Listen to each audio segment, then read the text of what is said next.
اعوذ باللہ من الشیطان الرجیم بسم اللہ الرحمن الرحیم یا ایہا الذین آمنوا ان تتقوا اللہ یجعل لکم فرقانا ویکفر عنکم سیئاتکم ویغفر لکم واللہ ذو الفضل العظیم وَإِذْ يَمْكُرُ بِكَ الَّذِينَ كَفَرُوا لِيُثْبِتُوكَ أَوْ يَقْتُلُوكَ أَوْ يُخْرِجُوكَ وَيَمْكُرُونَ وَيَمْكُرُ اللَّهُ وَاللَّهُ خَيْرُ الْمَاكِرِينَ صدق اللہ العظیم۔ اللہ کے نام سے جو بے انتہا مہربان اور رحم فرمانے والا ہے۔ اے لوگوں جو ایمان لائے ہو، اگر تم خدا ترسی اختیار کرو گے تو اللہ تمہارے لیے کسوٹی بہم پہنچا دے گا اور تمہاری برائیوں کو تم سے دور کر دے گا اور تمہارے قصور معاف کرے گا۔ اللہ بڑا فضل فرمانے والا ہے۔ وہ وقت بھی یاد کرنے کے قابل ہے جب کہ منکرین حق تیرے خلاف تدبیریں سوچ رہے تھے کہ تجھے قید کر دیں یا قتل کر ڈالیں یا جلا وطن کر دیں۔ وہ اپنی چالیں چل رہے تھے اور اللہ اپنی چال چل رہا تھا، اور اللہ سب سے بہتر چال چلنے والا ہے۔ جب ان کو ہماری آیت سنائی جاتی تھی تو کہتے تھے کہ ہاں سن لیا ہم نے، ہم چاہیں تو ایسی باتیں ہم بھی بنا سکتے ہیں۔ یہ تو وہی پرانی کہانیاں ہیں جو پہلے سے لوگ کہتے چلے آ رہے ہیں، اور وہ بات بھی یاد ہے جو انہوں نے کہی تھی کہ خدایا اگر یہ واقعی حق ہے تیری طرف سے تو ہم پر آسمان سے پتھر برسا دے یا کوئی دردناک عذاب ہم پر لیا۔ اس وقت تو اللہ ان پر عذاب نازل کرنے والا نہ تھا جبکہ تو ان کے درمیان موجود تھا، اور نہ اللہ کا یہ قاعدہ ہے کہ لوگ استغفار کر رہے ہوں اور وہ ان کو عذاب دے دے۔ لیکن اب کیوں نہ وہ ان پر عذاب نازل کریں جبکہ وہ مسجد حرام کا راستہ روک رہے ہیں، حالانکہ وہ اس مسجد کے جائز متولی نہیں ہیں۔ اس کے جائز متولی تو صرف اہل تقوی ہی ہو سکتے ہیں، مگر اکثر لوگ اس بات کو نہیں جانتے۔ بیت اللہ کے پاس ان لوگوں کی نماز کیا ہوتی ہے؟ بس سیٹیاں بجاتے ہیں اور تالیاں پیٹتے ہیں۔ پس اب لو اس عذاب کا مزہ چکھو اپنے اس انکار حق کی پاداش میں جو تم کرتے رہے ہو۔ جن لوگوں نے حق کو ماننے سے انکار کیا ہے وہ اپنے مال خدا کے راستے سے روکنے کے لیے صرف کر رہے ہیں اور ابھی اور خرچ کرتے رہیں گے، مگر آخرکار یہی کوششیں ان کے لیے پچھتاوے کا سبب بنیں گی۔ پھر وہ مغلوب ہوں گے، پھر یہ کافر جہنم کی طرف گھیر لائے جائیں گے تاکہ اللہ گندگی کو پاکیزگی سے چھانٹ کر الگ کر دیں اور ہر قسم کی گندگی کو ملا کر اکٹھا کریں، پھر اس پلندے کو جہنم میں جھونک دیں۔ یہی لوگ اصلی دیوالیے ہیں۔ سچ فرمایا اللہ تبارک تعالیٰ نے۔ محترم حضرات، یہ سورہ انفال کے چوتھی رکوع کی دو آیتوں کی میں نے تلاوت کی اور پورے رکوع کا ترجمہ آپ کے سامنے پیش کیا۔ بات وہی چل رہی ہے، جنگ بدر کا واقعہ ہے۔ صحابہ کرام رضی اللہ تعالیٰ عنہ کے اندر مال غنی پر بحث ہو گئی تھی، دل رنجیدہ ہونے لگے تھے۔ اللہ تبارک تعالیٰ نے بتا دیا کہ تم نے قتل نہیں کیا، اللہ نے کیا، اللہ نے رمی کی، تم نے نہیں کیا۔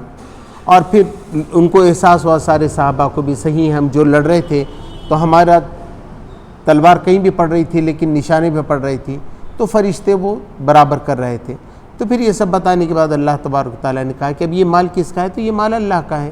یہ بات پہلے بھی آ چکی۔ اب اس کے بعد جو ہے مسلمانوں کی تربیت کی جا رہی کہ دیکھو تم کو کیسے رہنا چاہیے، اور تمہارے دل میں جو خیال آتا ہے پہلے اللہ کو معلوم ہوتا ہے، پھر تم کو خیال آتا ہے، اور جانا تم سب کو لوٹ کے اللہ ہی کے پاس ہے۔ اصل حقیقت اتنی ہے، یہ دنیا میں انسان پیدا ہوا گوشت کے لوتھڑے سے، اللہ نے اس کو عقل دی، ہوش دیا، ایک ذمہ داری دی۔ اب جیسے مسلمانوں پہ بھی یہ قرآن پہنچانا ذمہ داری ہے تمام لوگوں کو۔ اب اگر کوئی اس سے غفلت برتے گا اور کتاب کو اللہ کے بندوں تک نہیں پہنچائے گا تو یہ امانت میں خیانت ہے۔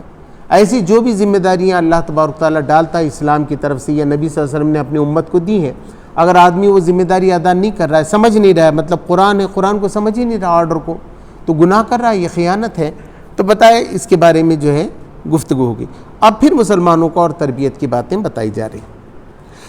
یا ایھا الذین آمنوا ان تتقوا اللہ یجعل لکم فرقانا، اے لوگوں جو ایمان لائے ہو، اگر تم اللہ سے ڈرتے رہو، اللہ سے ڈرو، کسی سے نہیں، کوئی کسی سے اور ڈرنے کی ضرورت نہیں ہے، لیکن جس خدا نے اتنی نعمتیں تم کو دی اور وہ ساری نعمتیں کبھی بھی چھین سکتا ہے تم، یہ جان کبھی بھی جا سکتی ہے۔ ابھی ہم کہتے ہیں ان سے بات کر کے آ گئے تھے ختم ہو گیا، تو یہ بہت، ایک ڈاکٹر ہیں وہ تو بتاتے ہیں سانس رک جائے انسان کی، اس کو آکسیجن نہیں ملے 3-4 منٹ، ختم ہو گیا، کیا ہے وہ گاجر مولی کی طرح ہو جاتا ہے، پڑا ہوا رہے گا بس، ختم، کوئی چیز اس کے اندر۔ تو اتنی کمزور تمہاری جان ہے، مگر تم اللہ سے اگر ڈرو گے، اللہ سے بچ کر رہو گے، گناہ کرنے سے، اس کی نافرمانی کرنے سے بچو گے، یجعل لکم فرقانا، تو وہ تمہارے لیے کسوٹی پیدا کر دے گا۔ فرقان کسوٹی کہتے ہیں، اب جیسا سونا ہے، معلوم نہیں صحیح ہے کہ نہیں، میرے کسوٹی رہتی ہے سونا کے پاس، وہ گھستے ہی بتاتا ہے نہیں صاحب اتنے % اس میں سونا ہے، اس میں نہیں ہے نا۔ تو ہم جب دنیا میں کوئی کام کرتے ہیں نا، کوئی رشتہ رہتا ہے، سمجھیے ہم کو نبھانا ہے، معلوم ہوگا وہاں اللہ کی نافرمانی ہو رہی ہے، لیکن ہم نہیں ٹکا سکتے اس کو، تو آپ نہیں ٹکا سکتے، وہاں چھوڑنا پڑے گا، آپ وہاں اپنی محبت کو قربان کرنا پڑے گا۔ تو یہ دیکھنا پڑے گا کہ یہ اللہ تبارک تعالیٰ نے، اور آپ کو بالکل سمجھ میں آئے گا، کوئی اقدام کرنے جا رہے ہیں آپ کو سمجھ میں آئے گا یہ اقدام کا نتیجہ بہت خطرناک ہونے والا ہے نا۔ جیسے یوسف علیہ السلام کا ہے، زلیخا ڈورے ڈال رہی تھی، اس کو کھینچ رہی تھی، اب خدا نخواستہ کوئی آدمی اس میں پکڑے جائے اور سیکس اسکینڈل میں پکڑا جاتا ہے، پھر کیا رہتا تھا؟ کہاں یوسف علیہ السلام کا مرتبہ اور کیسا وہ سب ہو رہا تھا، اور ایک چھوٹی سی غلطی اس کو کہاں تک پہنچا سکتی تھی۔ تو انسان جو ہے نا، اس سے بچنا چاہیے، تو اللہ تبارک تعالیٰ اس کو بتاتا ہے۔ تو اگر خدا نخواستہ اس سے کوئی گناہ ہوا بھی ہے تو اللہ تبارک تعالیٰ وہاں سے اس کو ہٹا لیتا ہے، بتاتا ہے دیکھو یہ کام غلط ہے، یہ تم اس طریقے سے کسی کے مال پہ تم قبضہ بھی کرو گے تو زیادہ دن نہیں ٹک سکے گا، بعد میں کھل جائے گی۔ تو پہلے سے آدمی جب لیتا ہے ٹھوک بجا کر کام کرتا ہے، نہیں صاحب میں نے جو کیا نا سچ کیا، یہ اچھائی کے ساتھ کیا، تو اللہ تبارک تعالیٰ اس کے لیے فرقان نازل کرتا ہے، کسوٹی، اس کو سب سمجھ میں آتا ہے کیا غلط ہے کیا نہیں۔ بہت کم جگہ انسان کو ابھی بھی ہوتا ہے، ہم بھی محسوس کرتے ہیں، سمجھ میں نہیں آتا یہ بہت زیادہ صحیح ہے کہ غلط ہے ہم جو کر رہے ہیں، لیکن اکثر 99.9% تک تو یہ آپ کو صاف سمجھ میں آتا ہے کہ اس میں کا صحیح راستہ کون سا ہے۔ تو اللہ پہلا انعام تو یہ کرے گا کہ تم کو سجھا دے گا، تم کنفیوزڈ پوزیشن میں نہیں رہو گے، دو راہے پہ نہیں رہو گے، اللہ تم کو ثابت قدمی عطا فرمائے گا، ایک طرف تم کو جھکاؤ دے دے گا۔ وَيُكَفِّرْ عَنْكُمْ سَيِّئَاتِكُمْ، اور تمہارے گناہ تم سے مٹا دے گا۔ کفر ہے یہ یکفرکم، تو کسان کو بھی کہتے ہیں جو بیج کو چھپا دیتا ہے، بیج جیسے چھپتا ہے مٹی ڈالنے سے، ایسے اللہ تعالیٰ تمہارے گناہوں کو چھپا دے گا، مٹانا بھی ہو سکتا ہے اس کا ایک مطلب۔ وہ یغفر لکم، اور معاف بھی کر دے گا، ایسا نہیں کہ پہلے کے گناہ ہیں تو اللہ تبارک تعالیٰ کی اس میں آ گیا، اب اس کا حساب ہی ہونا ہے۔ بہت سے گناہ تو ایسے ہوں گے کہ اللہ تبارک تعالیٰ ایسی کرے گا، نام اعمال میں آئیں گے نہیں، کسی کو پتہ نہیں چلے گا، اللہ اپنے فضل سے اس کو مٹا دے گا۔ جو لوگ نیک ہیں، تو حضرت عائشہ رضی اللہ تعالیٰ نے پوچھا کہ سب گناہ، اللہ تبارک تعالیٰ نے کہا کہ کچھ لوگ بغیر حساب کتاب کی جنت میں جائیں گے، اللہ ان کے ساری لغزشوں کو معاف فرما دے گا، وہاں آئیں گے تو ایسا ہوگا جیسا ان کا حساب کتاب صاف ہے، ان کو امتحان دینے کی ضرورت ہی نہیں، وہ کھڑے رہنے کی ضرورت نہیں ہے حشر کے میدان میں، سیدھا جنت میں چلے جائیں گے۔ واللہ ذو الفضل العظیم، اللہ تبارک تعالیٰ بہت مہربان ہے، فضل فرمانے والا ہے، اس کے پاس کمی ہے کیا؟ وہ گناہوں کو بھی معاف کر سکتا ہے، تم کو راستہ بھی بتا سکتا ہے۔ اب اس کے بعد ایک بات یاد دلائی جا رہی ہے، وَإِذْ يَمْكُرُكَ بِكَ الَّذِينَ كَفَرُوا لِيُثْبِتُكَ أَوْ يَقْتُلُوكَ أَوْ يُخْرِجُوكَ۔ اے نبی کریم صلی اللہ علیہ وسلم، یاد کرو وقت جب یہ کافر لوگ، انکار حق والے لوگ، قریش کے لوگ، مکہ کے لوگ، یہ اتر نہیں آئے تھے مدینہ میں جنگ بدر کے بعد، یاد دلایا جا رہا ہے کہ وہ جو لوگ ناحق پہ تھے وہ تمہارے خلاف چالیں چل رہے تھے۔ کیا کیا کرتے تھے وہ لوگ؟ لِيُثْبِتُوكَ، ان میں سے ایک گروپ یہ کہتا تھا کہ نبی صلی اللہ علیہ وسلم کو یہیں قید کر کے رکھ دینا چاہیے، زنجیروں سے باندھنا چاہیے، اور زنجیروں سے باندھ کے ان کو چھوڑنا ہی نہیں چاہیے کبھی، تاکہ یہ باہر جا کے کام ہی نہ کرے۔ تو یہ کیوں ہوا تھا؟ تو ہوا تھا یہ کہ بہت سی تدبیریں انہوں نے پہلے بھی کی، لیکن کوئی سفل نہیں ہو رہی تھی۔ تو آخری میں جب ہجرت کا وقت آیا اور ان کو یہ احساس ہوا کہ لوگ مدینہ کی طرف مستقل جا رہے ہیں، ایک دن نبی صلی اللہ علیہ وسلم بھی مدینہ کی طرف جائیں گے تو وہاں کے پہ بادشاہ بن جائیں گے، یہ وہاں اقتدار ان کے پاس آ جائے گا، بہت طاقت پکڑیں گے یہ، تو کیا کرنا چاہیے؟ انہوں نے کہا آج فائنل میٹنگ۔ تو تمام بڑے بڑے جتنے ذمہ دار تھے، وہاں دار الندوہ تھا، ندوہ یعنی فیصلہ کرنے کی جگہ تھی، پنچایت، وہاں پر جو ہے وہ سب جمع ہو گئے اور سب نے کہا آج پوری عقل لڑاؤ اپنی کو کہ محمد صلی اللہ علیہ وسلم کو کیسے روکنا ہے، یہ آخری موقع ہے آپ کو، بولو۔ تو کچھ لوگوں نے کیا کہا، لَيُثْبِتُوكَ، انہیں یہی رہنے دو، ان کو ہم کیا کریں گے، ایک گھر میں قید کر دیں گے، ہے نا، لوگ قید کر کے رکھ دیتے گھر میں، جانے نہیں دیتے، آپ کہیں بات نہیں کریں گے، آپ تبلیغ نہیں کریں گے تو کیا ہوگا۔ تو کچھ لوگوں نے کہا ارے آج تو تم قید کرو گی لیکن ان کے جانثار کیسے ہیں دیکھ رہے ہیں صحابہ، مدینہ میں بڑھ رہے ہیں، یہاں ایک دن وہ سب آئیں گے اپنی جان کی پرواہ نہیں کریں گے، ایک دن چھڑا کر لے کے جائیں گے زنجیروں میں سے تم سے، یہ تو صحیح نہیں، ایسا کرنے سے کوئی فائدہ ہونے والا نہیں کہ نبی صلی اللہ علیہ وسلم کو زنجیروں سے باندھ کے رکھا جائے۔ پھر کیا کریں، او یقتلوک، یا تو ان کو قتل کر دیں، ایسا کریں سب مل کر نبی کریم صلی اللہ علیہ وسلم کو قتل کر دیں۔ لوگوں نے کہا پھر تو جنگ مچ جائے گی، وہ عبد مناف ہیں، پورا خاندان ہے ان کا، آپ ختم کریں گے، پھر ان کے کچھ لوگ آپ کے کچھ لوگوں کو قتل کریں گے، پھر آپ کے کچھ لوگ ان کے قتل کریں گے، مکہ میں جنگ پیدا ہو جائے گی، ہمیشہ کا فتنہ پیدا ہو جائے گا، ہم نبی صلی اللہ علیہ وسلم کا ایسا قتل بھی نہیں کر سکتے۔ اب کیا کرنا چاہیے، اور یخرجوک، یا نبی صلی اللہ علیہ وسلم کو جلا وطن کریں، نکالیں، گھر دیش سے نکالیں، جیسا یہ بھی نکالا تھا نا لوگوں نے، خمینی صاحب تھے وہ دوسرے ملک میں جا کے رہ گئے، یہاں سے بھی کچھ لوگوں کو نکال دیتے ہیں تو دوسرے ملک میں جا کے لوگ کام کرتے، انہوں نے کہا یہاں سے نکال دیں گے، وہ مدینہ میں جا کے کچھ بھی کرو، ہمارا تو ٹینشن ختم، مکہ میں تو کوئی پرابلم نہیں ہوگا نا بعد میں، یہاں تو کوئی دعوتی کام نہیں کرے گا، یہاں تو کوئی بات نہیں بتائے گا، تو ایسا لوگوں نے کہا یہ تو اس سے خطرناک بات ہے، وہ بہت طاقت پکڑیں گے اور آ کے آپ پہ حملہ کریں گے، پھر تو یہ تینوں بھی نہیں ہو سکتے، پھر کیا کرنا چاہیے، وَيَمْكُرُ اللَّهُ وَيَمْكُرُونَ وَيَمْكُرُ اللَّهُ، وہ ایک چال چل رہے تھے اور اللہ تبارک تعالیٰ ایک چال چل رہا تھا، وَاللَّهُ خَيْرُ الْمَاكِرِينَ، اور اللہ کی چال سب چالوں میں بہتر ہے، اللہ چال چلنے میں سب سے زیادہ بہتر ہے، اللہ کی چال سے کوئی بچ کے نکل سکتا ہے کیا؟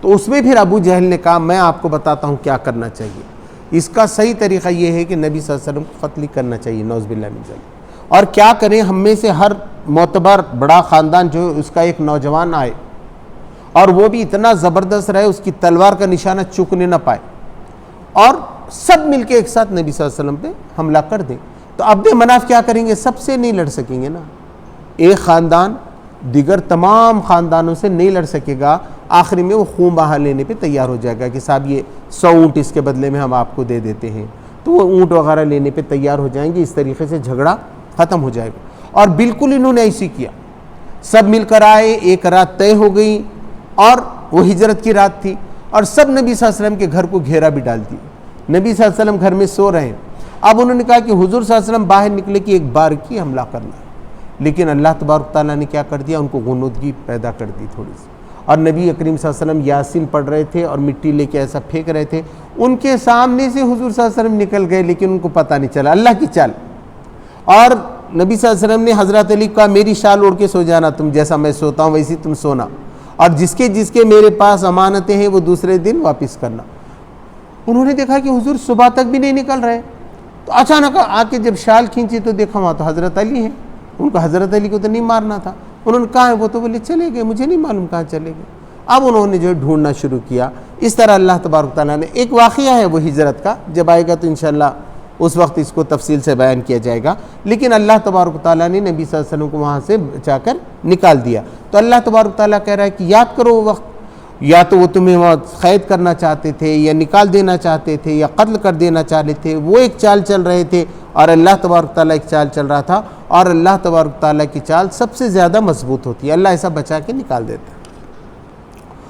وَإِذَا تُتْلَى عَلَيْهِمْ آيَاتُنَا قَالُوا قَدْ سَمِعْنَا، اور جب آپ ان کے سامنے آیتیں پڑھ کر سناتے تھے مکہ میں ایک ایک کو سناتے تھے کہ دیکھو یہ آ گیا ہے، وَالْعَادِيَاتِ ضَبْحًا آ گیا ہے، یا الْحَاقُمُ التَّكَاثُرُ آ گیا ہے، وَالْعَصْرِ آ گیا ہے، قُلْ هُوَ اللَّهُ آ گیا ہے، جو بھی صورت نازل ہوتی مکی وہ ان کے سامنے سناتے، تو وہ لوگ کیا کہتے، ہم نے سن لیا، وہ بولتے تھے سنا دیے نا آپ نے، ہم نے یہ قرآن سن لیا آپ کے پاس، تم کہہ رہے ہو یہ اللہ کا ہے، ہم نے سن لیا، لَوْ نَشَاءُ لَقُلْنَا مِثْلَ هَذَا، ہم بھی چاہیں تو ایسی باتیں بنا سکتے ہیں صاحب، یہ اچھی باتیں ہیں، خالی نیک کرو گے تو بھلائی کا بدلہ بھرا ہے نا، برائی کا بدلہ برا، ابھی یہاں بھی رہتا ہے نا، اچھا کرنے والا اچھا ہوتا ہے، جو گڑھا کھودتا ہے وہی گڑھے میں گر جاتا ہے، قرآن میں آئے گا آگے بھی کہ جو اپنی ایسی چال چلتا ہے نا وہی خود اس چال میں پھنستا ہے، وہ سمجھتا ہے میں ان کو پھنسانے کے لیے کر رہا تھا، اور بعد میں جا کے ایسا کئی کہانیوں میں بتایا جاتا ہے وہی اس کنویں میں گر جاتا ہے، تو ایسا نہیں کرنا چاہیے،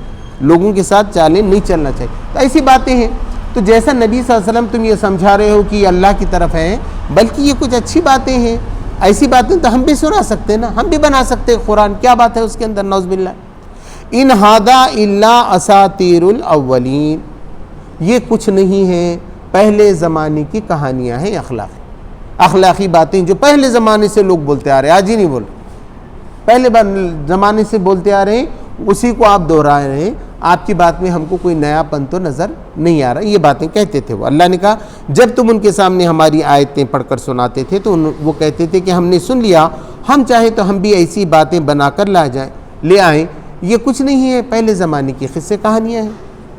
وَإِذْ قَالُوا اللَّهُمَّ إِن كَانَ هَذَا هُوَ الْحَقُّ مِنْ عِنْدِكَ فَأَمْطِرْنَا عَلَيْنَا حِجَارَةً مِنَ السَّمَاءِ أَوْ ائْتِنَا بِعَذَابٍ أَلِيمٍ. اور یاد کرو جب وہ کہتے تھے، چڑھانے کے لیے کہتے، دعا نہیں کرتے تھے، حالانکہ دعا ہے، لیکن وہ ایسا بتاتے تھے کہ ہم نے ایسا سب تمہارے ساتھ کیا، تم کو اتنا ستا رہے ہیں، اگر آپ اللہ کے رسول رہتے تو آج تک ہم کو تو کتنا تکلیف پہنچتی تھی، تم نہیں ہیں، ہم اتنا ستانے کے بعد بھی ہم کو کچھ نہیں ہو رہا. تو وہ کہتے تھے وَإِذْ قَالُوا اللَّهُمَّ، وہ کہتے تھے کہ اے ہمارے اللہ، إِن كَانَ هَذَا هُوَ الْحَقُّ مِنْ عِنْدِكَ، کہ اگر نبی صلی اللہ علیہ وسلم جو یہ پیش کر رہے ہیں اگر تیری طرف سے حق ہے، یہ سچائی ہے، فَأَمْطِرْ عَلَيْنَا حِجَارَةً مِنَ السَّمَاءِ، تو آسمان سے ہمارے اوپر پتھر برسا دے، پتھروں کی برسات کر دے. اگر حق ہے تو ہونا چاہیے نا. اب ہم نے مسجد توڑا، کچھ بھی نہیں ہو رہا، ہم نے فلاں کیا، کچھ بھی نہیں ہو رہا. اگر حق رہتا تو وہیں سارے فرشتے آ کے ہم کو پکڑ لیتے تھے، ہم کو مار دیتے تھے. مطلب یہ کچھ تو بھی گڑبڑ ہے معاملہ، یہ نہیں ہے. ایسا چڑھانے کے لیے وہ کہتے تھے، مگر اللہ تبارک تعالیٰ جب بھی بدلہ نہیں لیتا، یہ بتا رہا ہے اللہ. ابھی اتنا بھی عذاب علیم، یا ہم پہ دردناک عذاب لیا، چلو پتھر کی برسات نہیں، کچھ زلزلہ آ جائے، بیماری آ جائے ہم پہ، معلوم ہو کہ نبی کو ستا رہے ہیں تو ہم کو یہ ہوا، یا دین حق کو نقصان پہنچا رہے ہیں تو ہم کو کوئی تکلیف پہنچی. ایسا تو کچھ بھی نہیں ہوا. یہ کہتے تھے. اللہ یاد دلا رہا ہے جنگ بدر کے بعد کیا وہ لوگ ایسی باتیں نہیں کرتے تھے جس سے آپ کا دل دکھتا تھا؟ وَمَا كَانَ اللَّهُ لِيُعَذِّبَهُمْ وَأَنْتَ فِيهِمْ، اور یاد رکھو اللہ انہیں عذاب دینے والا نہیں تھا جب تک آپ ان کے درمیان تھے. نبی کے دیکھیے اللہ کا یہ ہے کہ جب تک نبی کہیں رہتا ہے اللہ تبارک تعالیٰ وہاں عذاب لاتا ہی نہیں. پہلے نبی کو وہاں سے ہٹاتا ہے، اس کے بعد لاتا ہے. نوح علیہ السلام کو پہلے ہٹایا کشتی میں، پھر ڈبا دیا. موسیٰ علیہ السلام کو پہلے نکالا، پھر ان کو ڈبا دیا، ہے نا. لوط علیہ السلام کو نکالا، ان کی پوری قوم. ایسی صالح علیہ السلام ہیں، ہود علیہ السلام، ایسی وہاں ان کو پہلے نکال دیا گیا وہاں سے، بعد میں ان پہ عذاب آیا ان کی قوم پہ. تو اللہ کا قاعدہ یہ، جب تک لوگ اسلام قبول کریں گے، ایک آدمی بھی ان کے اندر کا ایسا ہوگا جو سچائی پہ آنے کے لیے تیار ہوگا، آج بھی وہ قرآن پڑھنے کے لیے تیار ہوگا، آج بھی وہ اپنے گناہوں کو چھوڑنے کے لیے تیار ہو، تو اللہ تبارک تعالیٰ عذاب نہیں لاتا. جیسے ابھی بھی ہو رہا ہے، ابھی بھی کچھ لوگ آتے ہیں ہمارے پاس بھی آتے، نہیں صاحب ہم کو اب قرآن سمجھنا ہے، اب ترجمے کا قرآن ہم سیکھنا چاہتے ہیں، ہم اب عربی سیکھنا چاہتے ہیں. تو الحمدللہ بانچ نہیں ہو گیا ابھی یہاں کا معاملہ، لوگ اسلام قبول کر رہے ہیں اور اسلام کو سمجھنے کی کوشش بھی کر رہے ہیں. تو بتایا گیا کہ جب تک ایسا ہوتے رہے گا تو اللہ تبارک تعالیٰ ایسا عذاب نہیں لاتا، ڈائریکٹ عذاب نہیں لاتا. تو اللہ تبارک تعالیٰ نے کہا کہ ہاں ابھی تو وہ لوگ سن رہے تھے، ابھی پورے لوگ، ایسا نہیں ہوا تھا کہ اب اس میں سے کوئی بھی آدمی ایسا نہیں ہے. نوح علیہ السلام کے زمانے میں اللہ تبارک تعالیٰ نے بتایا تم اتنے 950 سال تک کام کرے، دیر سے لوگ ایمان لائے، کوئی 2 سال کے بعد لایا، کوئی 5 سال کے بعد لایا، کوئی 10 سال. مگر اب ایسا ہو گیا ہے اب کوئی بھی ایمان نہیں لانے والا ہے ان میں سے، تو اب ان کو ہم ختم کر دینے والے ہیں. تو آپ کشتی بناؤ، کشتی میں آپ سوار کرو مسلمانوں کو، سارے ایمان والوں کو، حق پہ چلنے والوں کو، سچے پہ چلنے والوں کو. مسلمان بولے تو لوگوں کو یہ مسلمان قوم ہی آتا ہے. مسلمان یعنی وہ جو اللہ تبارک تعالیٰ کی بات پوری طرح مان رہے ہیں، سچائی پہ چل رہے ہیں، ایسے مسلمانوں کو تم لے کر جو ہے نا کشتی میں چلے جاؤ. تو یہاں بھی بتایا گیا کہ اللہ تبارک تعالیٰ تم کو عذاب دینے والا نہیں تھا جب تک اے نبی صلی اللہ علیہ وسلم آپ ان کے درمیان تھے. وَمَا كَانَ اللَّهُ مُعَذِّبَهُمْ وَهُمْ يَسْتَغْفِرُونَ، اور اللہ تبارک تعالیٰ ان کو عذاب دینے والا نہیں تھا جبکہ وہ استغفار کر رہے ہیں، وہ شرمندہ ہو رہے ہیں اپنے گناہوں پہ، اب ارادہ کر رہے ہیں کہ نہیں اب ہم سارے گناہ چھوڑ دیں گے، اب نیک ہوں گے. یہ ابھی خیال ان کی دل میں ہے. تو جب تک یہ خیال پلٹنے کا ہے اور اس پہ وہ آ سکتے ہیں تو اللہ تبارک تعالیٰ ایسے لوگوں کو بھی عذاب نہیں دیتا. ایک فارمولہ بتایا اللہ تبارک تعالیٰ نے کہ اللہ کا عذاب کب آتا ہے. وَهُمْ يَصُدُّونَ عَنِ الْمَسْجِدِ الْحَرَامِ، اب مگر کیا معاملہ ہے، وہ اب مسجد حرام ہی کا راستہ روک رہے ہیں، اب آپ کوئی عمرہ نہیں کرنے دے رہے، آپ کے جو ساتھی مدینہ سے جا رہے ہیں ان کو کہہ رہے ہیں کہ ہم آپ کو عمرہ کرنے نہیں دیں گے، آپ کیسے آتے ہیں؟ آپ نے ہمارے پاس کے آدمی کو یعنی نبی صلی اللہ علیہ وسلم کو اپنی یہاں پناہ دی ہے تو ہم بھی اب تم کو عمرہ نہیں کرنے دیں گے۔ وما کانوا اولیاء، اور وہ مکہ کے، مسجد حرام کے، مسجد کے صحیح متولی نہیں ہیں، صحیح نگراں نہیں ہیں۔ وہ جو ہے نا اللہ تبارک تعالیٰ کے احکام کے تقاضے پورے نہیں کر رہے تو اس کے گھر کی نگرانی کیا کریں گے؟ اللہ تبارک تعالیٰ نے خود کہہ دیا وہ سچی اولیاء نہیں ہیں۔ مسجد کے ذمہ دار وہ ہو سکتے ہیں جو اللہ کے سوا کسی سے نہ ڈریں اور اللہ سے ڈر کے سارے کام کریں، وہ مسجد کے متولی ہو سکتے ہیں۔ ان اولیاءہ الا المتقین، اور اس کے متولی نہیں ہو سکتے مگر متقی لوگ، پرہیزگار لوگوں ہی کو مساجد کے ذمہ دار ہونا چاہیے، کعبۃ اللہ کا ہونا چاہیے۔ تو کعبۃ اللہ کا متولی کون ہو سکتا ہے؟ جو سب سے زیادہ اللہ سے ڈرنے والا ہو وہ ہو سکتا ہے۔ مشرکین، کافر، نبی کو ستانے والے، ہے نا، دین میں فتنہ پیدا کرنے والے، ایسے لوگ کیسے ذمہ دار ہو سکتے ہیں؟ وَلَكِنَّ أَكْثَرُهُمْ لَا يَعْلَمُونَ، مگر ان میں سے اکثر لوگ نہیں جانتے۔ اکثر لوگ سمجھ رہے ہیں اللہ ان کو کیوں دے رہا ہے صاحب، وہ کیوں آج بھی پجاری بنے ہوئے وہاں پر مکہ کے، اور ان کو اللہ میں نے کیوں اختیار دیا؟ تو کچھ ان کے اندر بھی بندگی کرتے ہوں گے، وہ بھی شاید خدا کو کچھ مانتے ہوں گے۔ ایسا اکثر لوگوں کو غلط فہمی ہو رہی ہے۔ اب اللہ تبارک تعالیٰ نے فرمایا ان کی عبادت کا طریقہ کیا ہے۔ وہ جو مشرکین ہیں، کافرین ہیں وہاں کے، مکہ کے، وہ لوگ کعبۃ اللہ میں کیسی عبادت کرتے ہیں؟ وما کان صلاتہم عند البیت، ان کی نماز، ان کی عبادت کا طریقہ، ان کی پوجا کا طریقہ، آرادھنا کا طریقہ، عبادت کا طریقہ۔ وما کان صلاتہم عند البیت، بیت حرام کے پاس، اللہ کے گھر کے پاس کیسا ہے؟ الا مکاء و تصدیہ، وہ تالیاں بجاتے ہیں اور سیٹیاں تالیاں پیٹتے ہیں اور سیٹیاں بجاتے ہیں، دھوم، بس ایک نشہ، ایک ناچ کود۔ عبادت کیا ہے؟ بس ایک ناچ، ایک پھیرا مارے ادھر سے پورا کعبہ کا طواف کرنے کا، ناچتے گاتے، کپڑے اٹارتے، کپڑے پھیر، اب یہ تالیاں بجا رہے، کوئی سیٹی، کوئی یہ، اب رہتا تو ڈی جے سب بجاتے، ایسا سب یہ کام، ان کا کام ہی ہے۔ عبادت کیا تھا؟ ایسی عبادت، پوری عبادت کا طریقہ ان کا کیا ہے؟ ایسا نہیں کہ سکون سے وہ خدا کے آگے رکوع کریں گے، سجدہ کریں گے، ایک سو ہو جائیں گے، دھیان لگائیں گے، ایسا نہیں ہے، بس ایک دھوم دھڑاکہ، پورا یہی تھا مکہ کی طرف۔ تو اللہ تبارک تعالیٰ نے بتایا یہ ہے ان کی عبادت کا طریقہ، اس لیے اللہ تبارک تعالیٰ ان کو اولیاء بنائے گا کیا؟ فَذُوقُوا الْعَذَابَ بِمَا كُنْتُمْ تَكْفُرُونَ، اور اللہ تبارک تعالیٰ نے ان کو دھمکی دیا، مشرکین اور کافر یہاں ہیں، چکھو اب عذاب کا مزہ جو انکار تم کر رہے ہو اس کی پاداش میں۔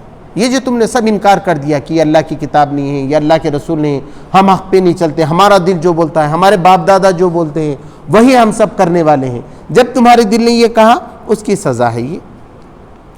ان الذین کفروا ينفقون اموالهم ليصدوا عن سبیل اللہ، اور یہ جو لوگ انکار کرنے والے ہیں نا، حق کا انکار کرنے والے ہیں، جو حق کا انکار کر رہے ہیں ان کو کافر کہتے ہیں، جو دشمن اسلام ہیں، وہ کیا کر رہے ہیں؟ اپنے مال خرچ کر رہے ہیں مسلمانوں کو اللہ کی راہ سے روکنے کے لیے، تاکہ وہ اللہ کی عبادت نہ کریں۔ ان کی خواہش یہ ہے لوگ اللہ کی بات نہ مانیں، سچائی پہ نہ چلیں، آخرت کی تیاری نہ کریں، تو وہ اپنے مال بھی دے رہے ہیں، ان کو کیسا بھی بھٹکاؤ، بھٹکا کے لے آؤ، ان کے اندر آپس میں لڑائیاں لگاؤ۔ آج بھی ایسی ہے، کئی آ رہے ہیں کہ مسلمانوں میں لگا دو، چلو یہ بریلوی کرو، یہ دیوبندی کرو، یہ مختلف جماعت کا ہے، یہ جماعت کا ہے، خاندان میں ایک بھائی کو دوسرے بھائی کو اس کی جائیداد انہوں نے پوری نام پہ لکھا دیا، اب چلو ان کی فائٹنگ ہو رہی، کہاں کورٹ کے اندر لڑ رہے ہیں۔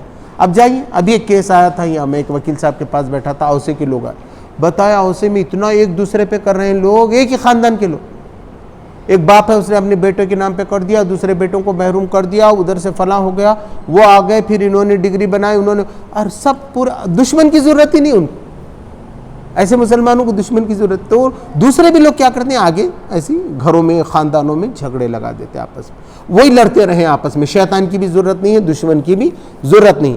تو یہ کافر کیا کر رہے تھے؟ اپنا مال خرچ کر رہے تھے کہ اللہ کی راہ سے روکیں، یہ قرآن نہ پڑھ سکیں، تو ادھر لہو لعب لاؤ، گانے لگاؤ، اچھے ڈرامے لگاؤ۔ اب ایک تو صاحب تھے وہ تو اچھے اچھے گانے والیاں بلا کر لائے، وہ کہ بولے کیا قرآن پڑھ رہے، دیکھو قرآن کی لئے کیا ہے، یہ راگ دیکھو کیا ہے، آہا ہاں کیا گانا ہے، کیا محفل سج رہی، لوگ بہک کے ادھر جا رہے، کیا کیا مزے کا، کیا شعر تھا صاحب، ہم دیوانے ہو گئے اس کا، با شاعری سب لگا دیا۔ کیا تھا؟ اللہ کی بات نہ سمجھیں گے، قرآن نہ پڑھیں. آج بھی اسی دیکھیے قرآن کتنے لوگ پڑھ رہے ہوں گے. پورے لوگوں نے ایک فتنہ بنا کے رکھا ہے کہ لوگ قرآن ہی نہ پڑھ سکیں، نبی صلی اللہ علیہ وسلم کی زندگی نہ پڑھیں. تو لوگ روز کمانے میں ہیں، تم نے کتنا کمائے، ہم نے کتنا کمائے، تم کہاں گھوم کر آئے، ہم کہاں. قرآن پڑھے کیا؟ میں تو بہت کم لوگوں سے سنتا ہوں کہ میں نے آج یہ سورت پڑھا، اس کا یہ مطلب میری سمجھ میں آیا. نہیں تو زیادہ سے زیادہ ہاں چلو سورہ کہف پڑھ لیا آپ نے، ماشاءاللہ، سورہ یاسین کے 2 رکوع پڑھ لیا، ہاں ہو گیا ختم. کچھ بھی نہیں سمجھ میں آیا، اب جنت کے تو سرٹیفکیٹ مل گیا. یہ بھی اللہ سے راستہ روکنا، ثواب ضرور ملے گا، لیکن آپ کی زندگی میں تبدیلی، احکامی آرڈر ہی نہیں مان رہے نا. تو ایسا بہت سے لوگ ہیں جو پیسہ صرف اس لیے خرچ کر رہے ہیں کہ لوگ اللہ کی طرف نہ آئیں. سَيُنْفِقُونَهَا ثُمَّ تَكُونُ عَلَيْهِمْ حَسَرَةً ثُمَّ يُغْلَبُونَ. تو یہ اور مال خرچ کرتے رہیں گے، ابھی رکیں گے نہیں. یہ ابھی بھی مکہ میں ہے، جنگ بدر میں انہوں نے اتنا پیسہ خرچ کیا، اتنی ہار ہو گئی ان کی، اللہ نے بہت واضح کر دیا، لیکن پھر فتنہ پیدا کریں گے، وہ پھر کوئی جنگ اور کریں گے، اور ہمیشہ کوئی نہ کوئی فتنہ پیدا کرتے رہیں گے. اور یہ بات ان کے لیے افسوس کا باعث بنے گی، حسرت کا باعث بنے گی. بعد میں انہیں بہت افسوس ہوگا، ارے ہم نے کتنے دن خواہ یہ اللہ کی راہ میں کیا، اسی وقت ہم اللہ کی بات مانتے. بعد میں ہو جائیں گے وہ مسلمان، مگر پہلے تو وہ بہت نقصان کریں گے، پھر ان کو بڑا افسوس ہوگا. ثم یغلبون، پھر وہ مغلوب ہو جائیں گے. نہیں چلے گا، وہ کبھی غالب ہونے والے، کفر کبھی بھی غالب نہیں ہو سکتا. حق ہی ہوتا ہے، ستیہ میو جیتے، لو ستیہ آ گیا، ستیہ مٹ گیا، اور استیہ تو مٹنے کے لیے استیہ، نفرت، جھوٹ کبھی بھی باقی نہیں رہ سکتا. ستیہ کو صبر کرنا پڑتا ہے، جمنا پڑتا ہے. کامیابی آخرکار غلبہ ستیہ کا ہی ہوتا ہے، ستیہ ہی وجئی ہوتا ہے، سچائی ہی کامیاب ہوتی ہے. تو اللہ تبارک تعالیٰ نے کہا کہ وہ مغلوب ہو جائیں گے. والذین کفروا الی جہنم یحشرون. اور یہ سارے کافر، یہ استے پہ چلنے والے لوگ، حق کو روکنے والے لوگ، یہ سب جہنم میں جمع کر دیے جائیں گے. سب پہلے سے لے کے آدم علیہ السلام سے لے کے اب تک، اب ان کی پوری زبردست اجتماعیت ہوگی جہنم. سب جہنم میں جائیں گے، اگلے پچھلے، جنہوں نے سنا، اللہ کی راہ سے روکا، یہ سب لوگ. لیمیز اللہ الخبیث من الطیب. تاکہ اللہ تبارک و تعالیٰ پاکی سے برائی کو چھانٹ لے، یا پاکیزگی کو چھانٹ لے، گندگی سے الگ ہو جائے. اب ملا ہوا ہے سب، ادھر بھاجی ترکاری ہے، کچھ سوکھا بھی ہے، اچھی اچھی چیزیں نکال لیے، خراب پھینک دیے. تو اچھائی ایک طرف آ گئی، برائی ایک طرف، تاکہ اللہ تبارک و تعالیٰ برائی کو چھانٹ لے اچھائی سے. وَيَجْعَلَ الْخَبِيثَ بَعْضَهُ عَلَى بَعْضٍ يَرْكُمُهُ جَمِيعًا. اور اللہ تبارک و تعالیٰ ساری گندگیوں کو، ساری غلاظتوں کو ایک جگہ لائے. کوڑا کرکٹ والے کیا کرتے ہیں؟ پورا جمع کرتے ہیں، پھر ایک وین میں ڈالتے ہیں، پھر وہ وین کو لے جا کے ایک جگہ پھینک دیتے ہیں. تو اللہ تبارک و تعالیٰ کیا کر رہا ہے؟ اللہ تبارک و تعالیٰ وہ ساری گندگیوں کو جمع کر رہا ہے. کچرا بھی ہے، سڑا ہوا بھی ہے، وہ پلاسٹک بھی ہے، کیا کیا ہے. تو ایسے جو اخلاقی گندگیاں پھیلی ہوئی ہیں لوگوں کے اندر، ایسے برے لوگ ہیں، ایسے سب کو جمع کر دے. فَيَرْكُمُهُ جَمِيعًا. پھر ان کا ایک گٹھا بنا دے. اچھا، یہ ساری گندگیوں کا گٹھا بنا دے. وَيَجْعَلْهُ فِي جَهَنَّمَ. اور پھر اس کو جہنم میں جھونک دے. ایسا نہیں، یہ پوروں کو ملا کے اللہ تبارک تعالیٰ ایک ساتھ جہنم میں ڈالنے والا ہے. اگلے پچھلے ساری گندگی، جنہوں نے ہمیشہ حق کے خلاف کام کیا، سچائی کا ساتھ نہیں دیا، ایسے سب لوگوں کو کرے گا. اولئک هم الخاسرون. تو ایسے ہی لوگ جو ہے گھاٹا اٹھانے والے ہیں. تو یہاں پر ہمارا یہ رکوع ہوا. ابھی تھوڑا سا وقت باقی ہے، 2 آیتیں میں پڑھ لیتا ہوں، تو ایک پارہ ہمارا جو ہے آج کا 9واں ختم ہو جاتا. اس کے بعد فرمایا گیا قُلْ لِلَّذِينَ كَفَرُوا إِن يَنْتَهُوا يُغْفَرْ لَهُم مَا قَدْ سَلَفَ. اللہ تبارک و تعالیٰ نے فرمایا کہ ان کافروں سے کہہ دو، ابھی بھی کہہ دو کہ اگر تم رک جاؤ، حق کی کو نہ روکو، تم اگر آج بھی تم رک جاؤ، یغفر لہم، تو تمہاری مغفرت کر دی جائے گی، تمہارے پہلے کی بھی گناہ معاف کر دی جائے گی، ہے نا. چاہے تم نے نبی کو ستایا ہو، مسجد کو ڈھایا ہو، قتل کیا ہو، تمہارے سارے گناہ معاف کر دیے جائیں گے. ما قد سلف، جو کچھ تم نے پہلے کیا. آج تک تم نے بہت مخالفت کی اسلام کی، اس لیے بہت سے لوگ بعد میں اسلام قبول کیے نا. یہ مدینے میں جانے کے بعد، جنگ بدر کے بعد، جنگ احد کے بعد، بہت سے قریش کے لوگوں نے اسلام قبول کیے جب سمجھ میں آیا ان کو کہ ہم غلط کام کر رہے تھے. تو اللہ نے کہا پہلے کا سب معاف، حالانکہ انہوں نے اچھے اچھے مسلمانوں کو مارا تھا. اب خالد بن ولید، کوئی شاید ہی مکہ کا گھر تھا جس کا آدمی ان کے ہاتھ سے شہید نہیں ہوا تھا، مگر جب وہ آئے تو اللہ کے رسول نے کہا آپ کچھ نہیں کہنا، انہوں نے معاف کر دیا. معاف کرتے ہی پہلے کے گناہ اس کے سارے معاف ہو گئے. ورنہ کیا ہوگا، کبھی آدمی اچھا نہیں بنے گا. تو اچھائی کے لیے جگہ رہنی چاہیے. ما قد سلف وَإِن يَعُودُوا فَقَدْ مَضَتْ سُنَّتُ الْأَوَّلِينَ، لیکن پھر تم یہی دہراؤ گے جیسے جنگ بدر میں کیا ہے، تو تاریخ پہلے بھی دہراتی رہی ہے. پہلے کہ نوح علیہ السلام کو دیکھو، موسیٰ علیہ السلام کو دیکھو، پہلے بھی یہ تاریخ گزر چکی ہے. کیا حال ہوا؟ جیسا جنگ بدر میں ہوا، پہلے کے لوگوں کا ہوا، وہی حال پھر تمہارا ہوگا. یہ بھی الٹیمیٹم دے دیا گیا. وَقَاتِلُهُمْ حَتَّى تَكُونَ فِتْنَةٌ وَيَكُونَ الدِّينُ كُلُّهُ لِلَّهِ، اور مسلمانوں سے کہا کہ اب تم ان سے جنگ کرو، اب لڑو، اب نہیں معافی، درگزر کا وقت ختم ہو گیا. اب جنگ بدر کے بعد اب تو مقابلہ کرنا ہے. اب وہ بھی آئیں گے مقابلے کے لیے تو تم بھی ان کے ساتھ مقابلہ کرو، تاکہ کوئی فتنہ باقی نہ رہے، روز روز کی آزمائش باقی نہیں رہے، روز روز کا جھگڑا باقی نہیں رہے. ایک فیصلہ کن جنگ ہو جائے، جو جیتا جیتا، جو ہارا ہارا. اب یہ ہوگا تمہارے ساتھ. وَيَكُونَ الدِّينُ كُلُّهُ، اور پھر ہر جگہ اللہ ہی کی بات چلے گی. تمہاری کوشش یہ ہونی چاہیے حق چلے، سچائی چلے، انصاف چلے، اللہ کی بات چلے. فَإِنِ انْتَهُوا فَإِنَّ اللَّهَ بِمَا يَعْمَلُونَ بَصِيرٌ، اور اگر وہ رک جائیں تو بے شک اللہ تبارک تعالیٰ ان کے اعمال کو دیکھنے والا ہے. اب اگر وہ رک گئے، آپ سے نہیں لڑ رہے ہیں، تو آپ بھی ان سے مت لڑو، پھر لڑنے کی ضرورت نہیں ہے. وہ آپ سے لڑنے کے لیے آئیں تو آپ ان کے ساتھ مقابلہ کرو. وَإِن تَوَلَّوْا، لیکن اگر وہ منہ پھیر دیں، فَاعْلَمُوا أَنَّ اللَّهَ مَوْلَاكُمْ، تو تم جان لو کہ تمہارا سرپرست، تمہارا مددگار تو اللہ تبارک تعالیٰ ہے. نعم المولا و نعم النصیر، کتنا اچھا ہے تمہارا یہ سرپرست، اور کتنا ہی اچھا ہے تمہارا مددگار. تم نے خود اپنی آنکھوں سے جنگ بدر میں دیکھا تو جب ہی فرشتے نہیں آ رہے تھے، قیامت تک فرشتے تمہارے ساتھ آئیں گے. تم قرآن پڑھو، غور و فکر کرو، اس کی آیت پہ عمل کرو، یہ تمہاری ڈیوٹی ہے. اگر تم نہیں کر رہے ہو تو شیطان تمہیں بہکا کے جہنم کی طرف لے جائے گا. اللہ یہاں پر جو ہے 9واں پارہ پورا ہوا ہے. اگلا 10واں پارہ انشاءاللہ ہم جو ہے شروع کریں گے. اللہ تبارک تعالیٰ سے دعا ہے کہ قرآن کی بات کو سمجھنے اور اس پہ عمل کرنے کی توفیق عطا فرمائے. ربنا آتنا فی الدنیا حسنۃ وفی الآخرۃ حسنۃ وقنا عذاب النار. سبحان ربک رب العزۃ عما یصفون وسلام علی المرسلین والحمد للہ.